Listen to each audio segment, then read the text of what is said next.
Captain Sheila Kelleher-Burko with the Los Angeles County Fire Department. You're probably thinking, what does it take to fight a fire of this magnitude?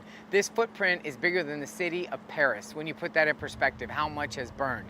It takes about over 5,000 personnel. We've got 515 engines. We've got 66 dozers. We've got 115 camp crews, 44 helicopters, 60 water tenders. It's a massive operation and a massive amount of people here to do this. And if you look around base camp, you're gonna just see virtually a city. All of Zuma Beach parking lot, for those that are familiar with Zuma Beach, is full of trailers, buildings, or temporary facilities in order to facilitate this fire. After the initial stages of the fire kicking off, it takes a minute to get this mobile city out here, but once it's here, it's up and running, and we've got a ton of support to really put towards this fire to help bring it to a conclusion, especially after the wind events that are coming.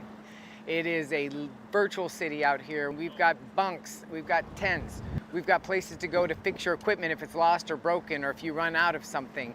Again, tons of food, people are making sure we're very well fed. Now, firefighters can't fight this alone. We have a ton of support from other county agencies. We've got our ocean lifeguards, they're incredible with this. We have our Office of Emergency Management. We have all of our admin staff.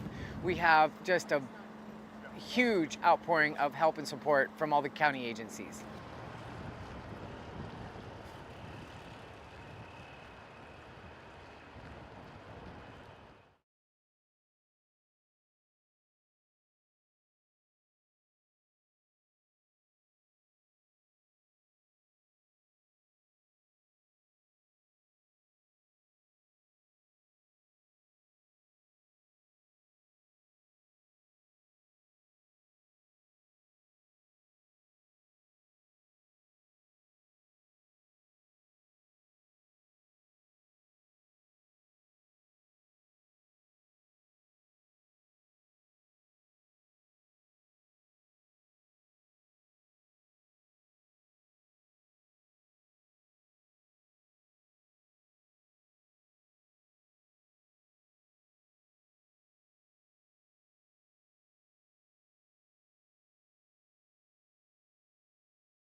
Good evening, and thank you very much for joining us for this community meeting, January 17, 2025. My name is Thomas Schutz with the Public Information Shop here on the Palisades fire.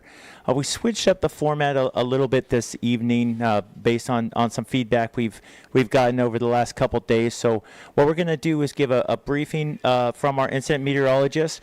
We're going to jump into our incident commander, who's going to give an ops overview and cover a lot of information. We're going to hear from our City of LA Emergency Operations Center, and then we're going to take questions and answers. So just a reminder, we have the chat on the side in YouTube where you can put your comments and let us know what questions you have. We're going to write those down, do our best to get them to the correct person to answer, and we'll do our best to answer as many questions as possible.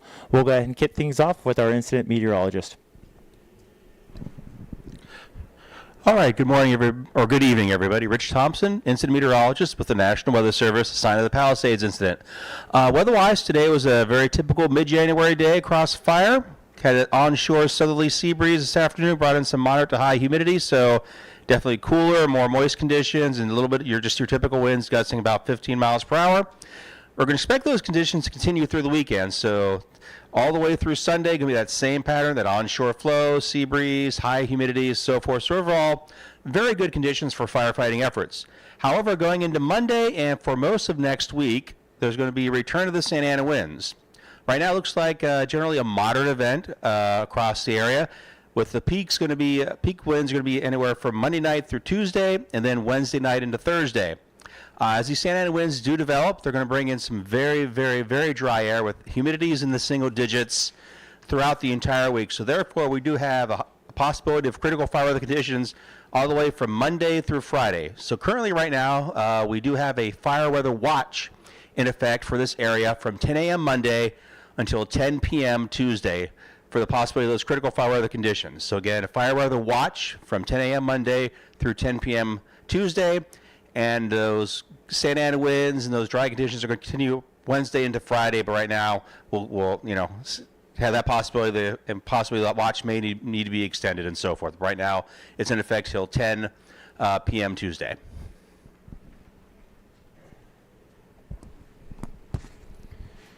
Next up, Palisades Fire Incident Commander Lonnie Olson.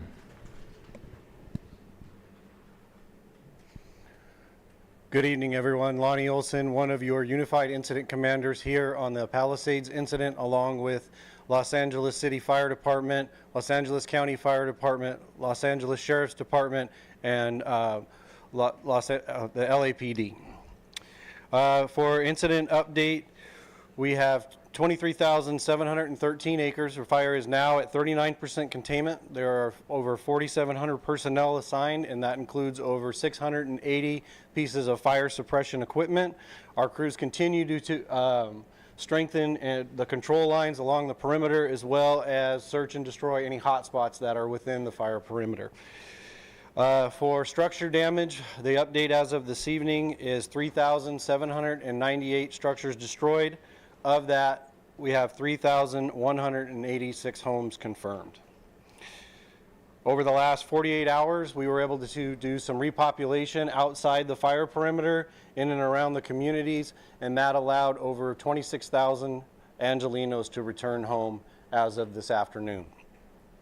For our repop, I want to do a good explanation of our process. So there's a lot of questions of when you can return home and why is it taking, or how long is it, as we try and work through that. I can tell you our entire Unified Command team is 100% committed to getting you returned home, and we're doing everything possible. That is the conversation and the coordination that consumes our days right now, to make sure we are allowing every efficiency and creating every efficiency to get you back into your homes. So I'll give you an explanation on how the process works. For those that were outside the fire perimeter and the considerations that we took, if you remember a couple nights into the fire, we had that wind shift.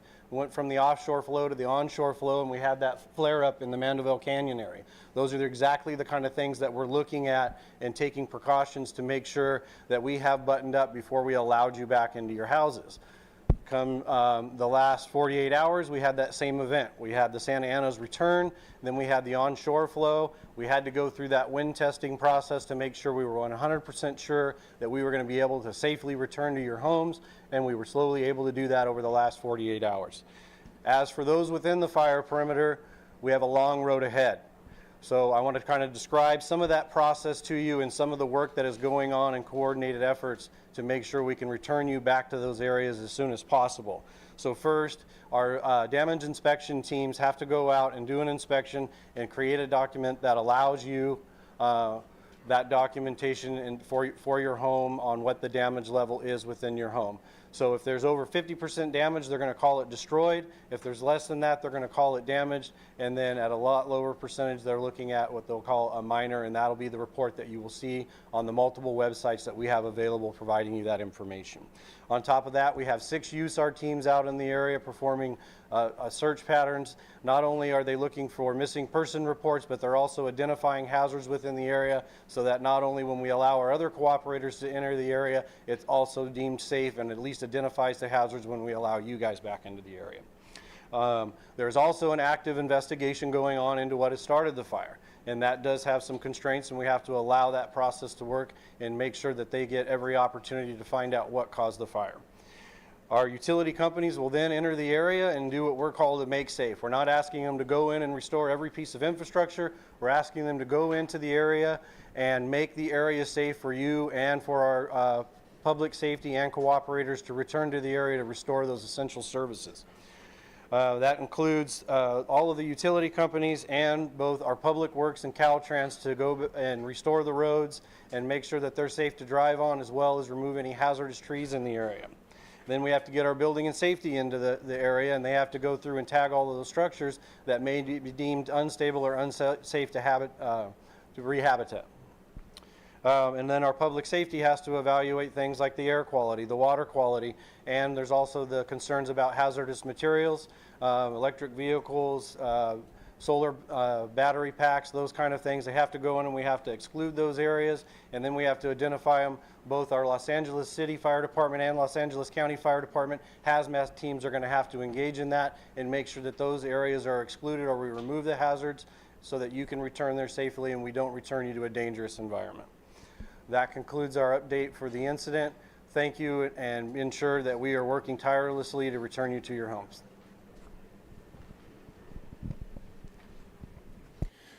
Next up, City of Los Angeles Emergency Operations Center, Jennifer Lazo.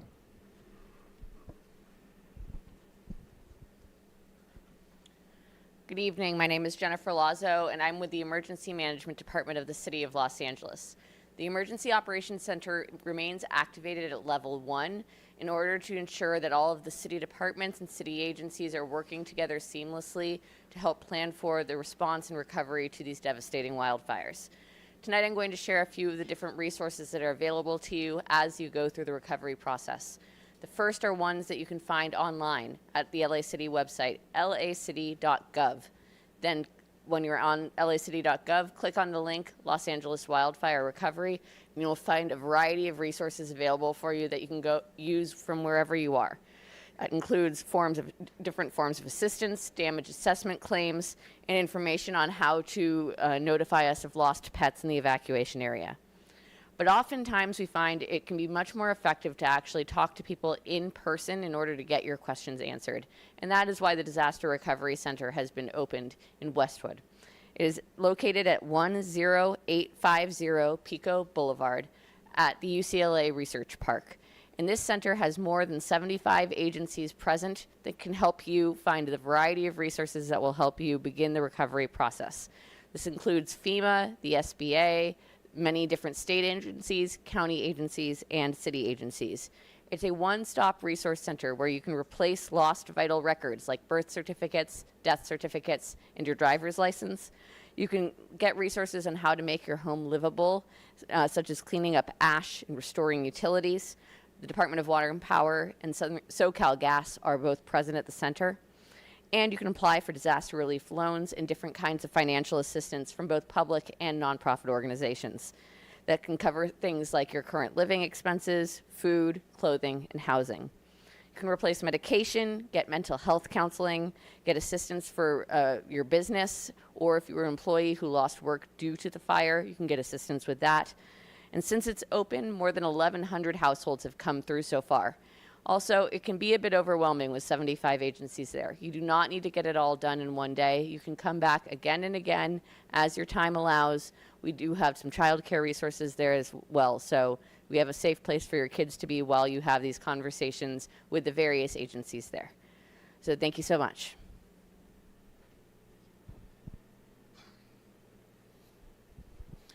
That concludes our presentation portion. We're now going to move into the question and answer. So we've been taking down your questions that you've submitted online, divvying out to the person that we think should be able to answer it to the best of their ability.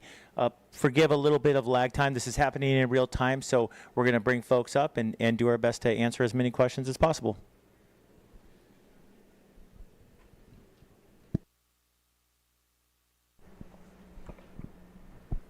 So our first question is, will large evac zones be split to enable a quicker reentry? And the answer is yes, 100%. If we have the ability to cut out small pieces of community that we are deeming safe, we will do everything we can to return you to your home as quickly as you can, and that includes splitting up the evacuation zones.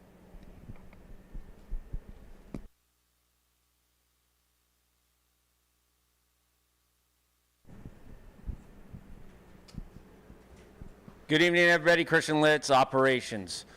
This question is, are firefighters still working throughout the night? The answer is yes. The majority of our resources are still working a 24-hour shift when they go out to the line, so they're out there throughout the night. We still have aircraft available to them if they do find any isolated heat sources, and they still have the IR capability to find those heat sources throughout the day, and they can have them on their maps, and they'll go directly at those sources. Thank you.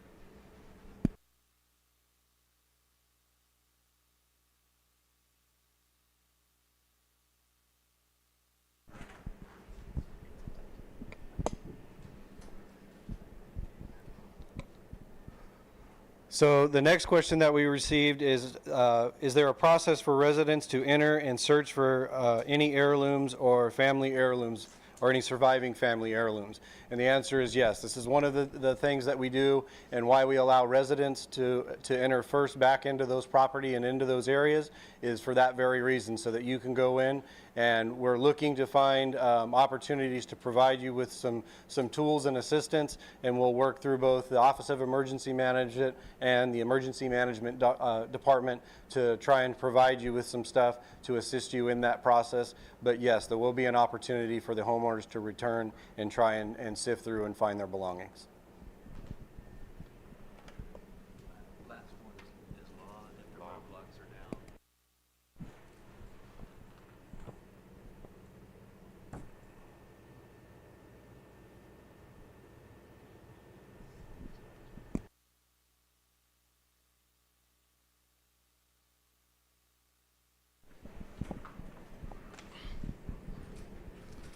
Good evening. I'm Captain Mike Lorenz with the Los Angeles Police Department. One of the questions is, if roadblocks are down, can anyone enter? As far as we know, any of the ingress or egress into the evacuation areas, there should be officers and National Guard posted in those areas. If the roadblocks are gone, you can assume that those roads are going to be okay to drive through, as far as we know. But right now, the entire evacuated area, specifically the burn zone, is fully secured by National Guard, working in partnership with Los Angeles Police Department.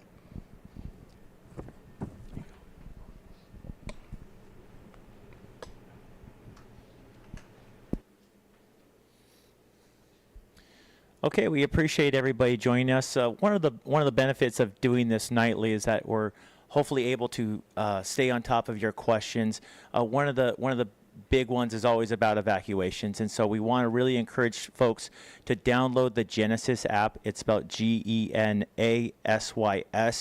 It's a really quick and easy way to see which zones are still in the evacuation order area, which are in the warning, and which have been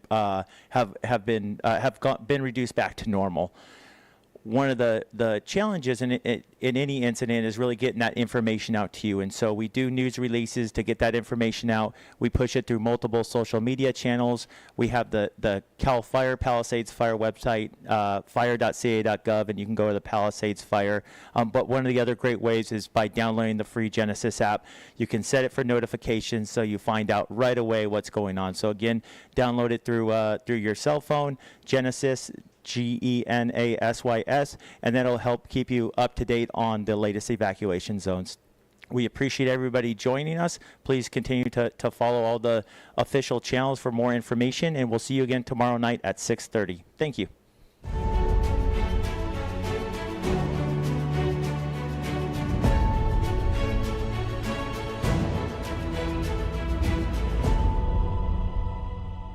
I'm Mark Pastrella, Director of Los Angeles County Public Works, with a message for residents affected by the devastating fires across Los Angeles County. For those of you who are still evacuated, I am so sorry for your loss and for your trouble during these times. It must be difficult to be displaced from your homes, and our hearts are with you during this challenging time.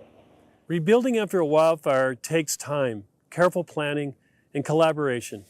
My message to you from the state and local agencies involved in the recovery process is, you are not alone. I know you're eager to return to your homes and neighborhoods.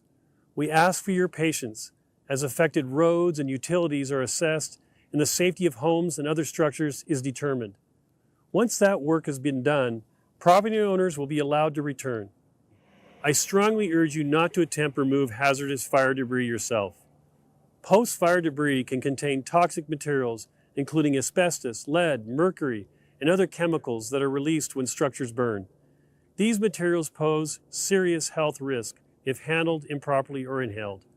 So take extra precautions and make sure you use the proper protective equipment, including goggles, gloves, and a mask, specifically an N95 mask. The next stage is the removal of fire debris, which is a multi-step process. The first step is hazardous materials assessment. This process includes fire inspectors going property by property to provide the necessary clearances for safe removal of fire debris. It's a service provided at no cost to property owners and an essential step before actual debris removal begins. Step 2 is a safe debris removal. The county will launch a debris removal program to assist property owners in safely removing debris. Detailed information about this program will be available soon. After debris removal is complete, the rebuilding process can begin. LA County is dedicated to streamlining permitting and building processes to help you rebuild your homes and communities. I know this process can feel overwhelming, but together we will rebuild stronger and safer communities in LA County. Visit recovery.lacounty.gov for ongoing updates and guidance.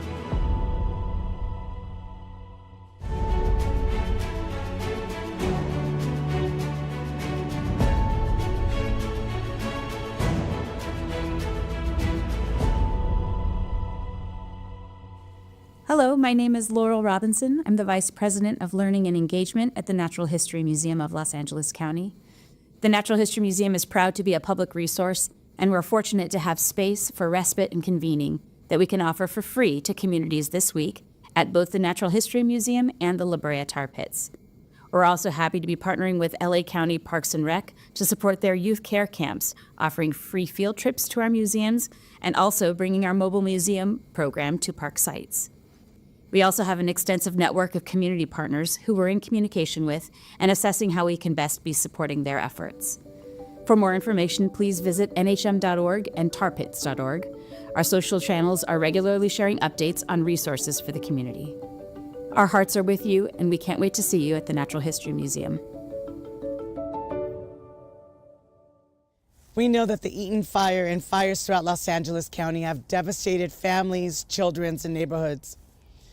Thanks to the Board of Supervisors, the Chair of the Board, Supervisor Barker, and the county family, LA County Parks is opening care camps at 4 park locations: Arcadia Park, Pamela Park, Crescenta Valley Park, and here at the beautiful LA County Arboretum. LA County Parks is ready to serve 500 youth by providing enriching, safe, and caring places for our youth. And here to share more about our care camps is Richard Smart, who is leading our care camp at the Arboretum. Howdy everyone. We are excited working with some amazing park staff to create a fun, welcoming, and safe space and experience for youth at our care camps. We're going to have field trips, hands-on activities, free play, quiet spaces, active spaces, so much fun. We also are going to provide meals, and the Department of Mental Health will be on site to offer their services as well. We want to make sure that youth and teens during this devastating time are okay, and want to also support the families. LA County Parks is ready to serve 500 youth at one of our camps, and it's all free. We welcome our youth, and we will not turn away any of our youth from one of our camps. We're here in Pasadena, California.